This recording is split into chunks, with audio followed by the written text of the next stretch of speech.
গড়ে পড়ে থাকা ব্রেড ক্রাম্ব দিয়ে আজকে দেখাবো চিকেন স্ট্রিপ রেসিপি। প্রথমে ব্রেডগুলোকে গ্রাইন্ডারে ভালো করে গ্রাইন্ড করে নিতে হবে। তারপরে চুলায় এগুলাকে দিয়ে হালকা তাপে একদম লো হিটে এগুলাকে ফ্রাই করতে হবে। সাথে একটু food colour, orange colour use করতে পারেন যদি আপনারা এটা কালারফুল চান। তারপরে যখন দেখবেন একদম মুচমুচে হয়ে গেছে তখন এগুলো নামিয়ে নেবেন। এগুলো চাইলে আপনারা সংরক্ষণ করতে পারেন কিছুদিনের জন্য। চিকেন স্ট্রিপ বানানোর জন্য চিকেনগুলোকে হালকা স্লাইস করে কেটে লেবুর রস, লবণ, চিলি ফ্লেক্স দিয়ে মেখে কিছুক্ষণের জন্য রেখে দিতে হবে। আর এক পাশে ময়দার ভিতরে লবণ, মরিচের গুঁড়ো আর একটু সামান্য বার্জিলিক দিয়ে মেখে রাখতে হবে।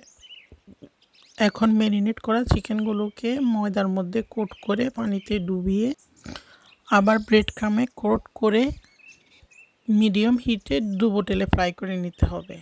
বাস হয়ে গেল chicken strip recipe. Thank you very much for watching my channel.